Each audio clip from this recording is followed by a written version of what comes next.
Welcome back once again. As we said that now after we have seen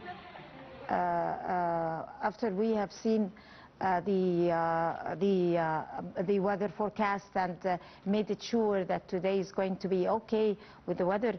Also, we're still giving you a full coverage of the scene of the 2025 House of Representatives election, and also the polling, of course, or the people going to the ballots to cast their votes started off yesterday, Wednesday, and of course it's going to continue again today, and also it starts from 9 a.m. to 9 p.m. People go to choose their candidates with free will, without no pressure of anything, with no one else to be able to force them to choose a specific candidate. And of course people have enough political awareness to be able to make their political choices with full democratic free will, and of course that is provided to the people. Right now we have with us Dr. Mohamed Al-Azaby. He is a professor of international relations. Good morning, Dr. Azaby. Good morning. How are you doing, sir? Fine. Observing the runoff of the second phase of the parliamentary elections 2025 and observing the whole scene, how do you assess the political process and the electoral process? Well, we can say that the second phase is completely different from the first phase, especially in the violence which happened in the first phase and led the court to make the elections repeated again and cancel some results. So we saw in the second phase a clear elections and a good low attendance from the Egyptian people, but we hope that the people choose right, as His Excellency President Abdel Fattah al-Sisi always say that he wants the people to choose right, who will represent them in the parliament, and we saw the efforts of Ministry of Interior Affairs and the efforts of National Elections Authority to make this election succeed. Right. How do you see the polling or electoral process in general, people exercising their constitutional rights in full political and democratic scene and will? How does that reflect the democracy that Egypt is enjoying and the insistence of the Egyptian administration to annul the first phase just because of some irregularities and some frauds and all that? There was a strong persistence of transparency, providing democracy, providing the free choice and will of the people. How do you read that? What does that reflect? Well, we can say that this election in the ongoing 2025 parliamentary elections demonstrate Egypt's strong commitment to democratic principle. The National Election Authority has proactively annulled results in constituencies where violence violations were detected, such as irregularities in vote counting or campaign rules, and order rerun in dozens of districts. This corrective action, including judicial annulment, ensures that only the true will of voters is reflected, promoting fairness and stability in the electoral process. These elections reinforce political stability by producing a representative parliament that aligns with national priorities through a structured multi-phase process with runoff. The election facilitates the formation of a House of Representatives capable of supporting legislative reforms essential for economic growth, social development, and institutional strengthening. in line with Egypt's broader vision for sustainable progress.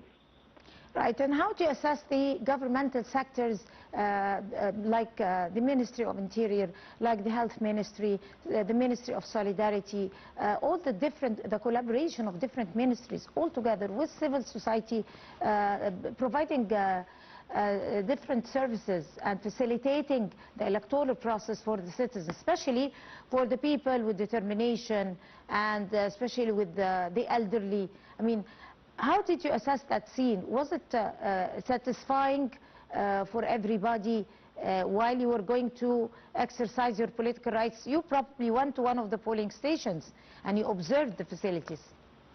Well, we can start from the media and the campaigns on the media to support people, encourage people to share and choose their representative.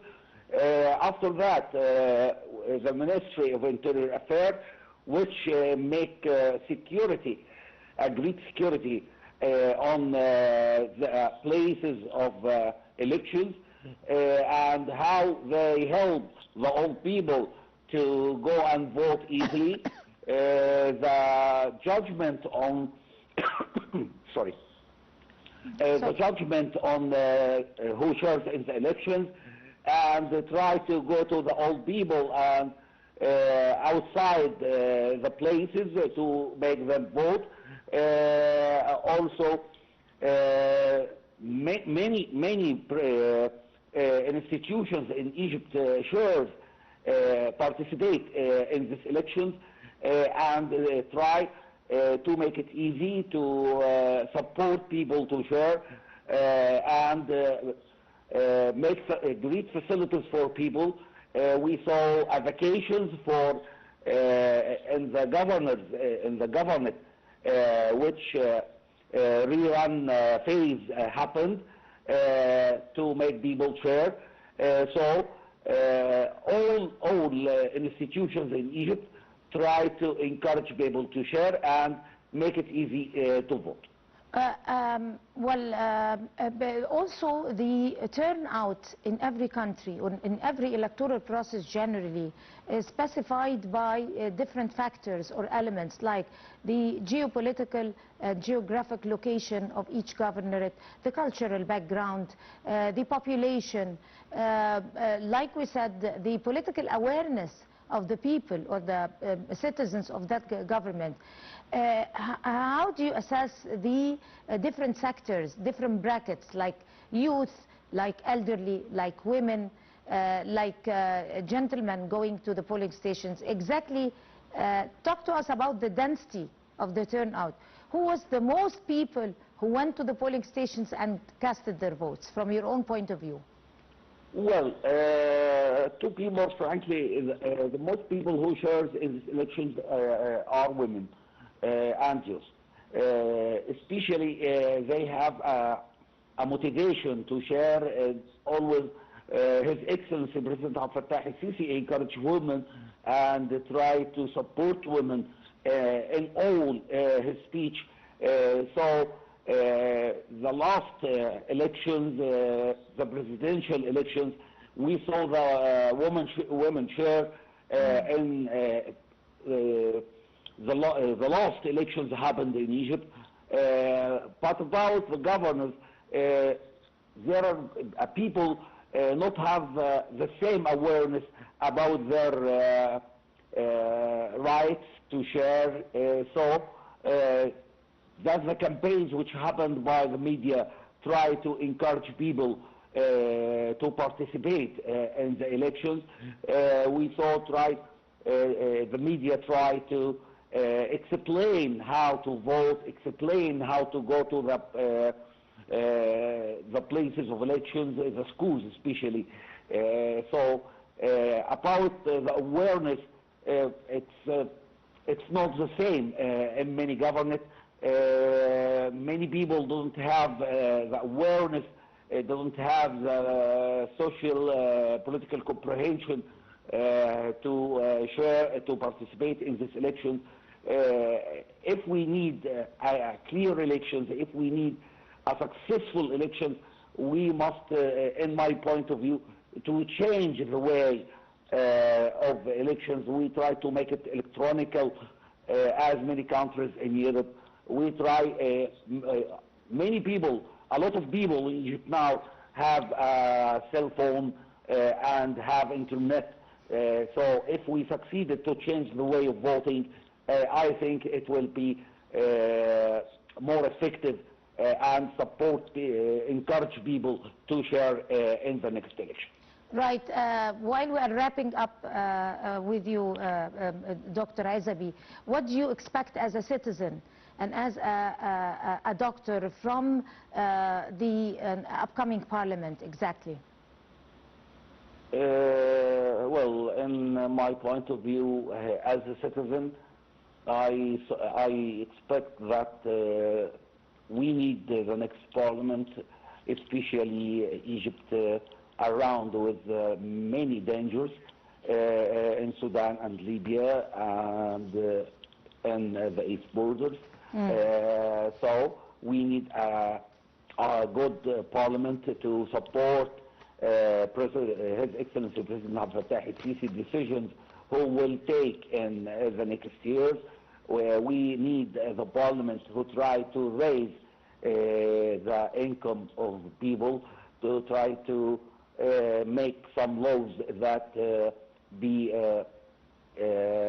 good for the Egyptian citizens, not but many taxes, but raise the prices again.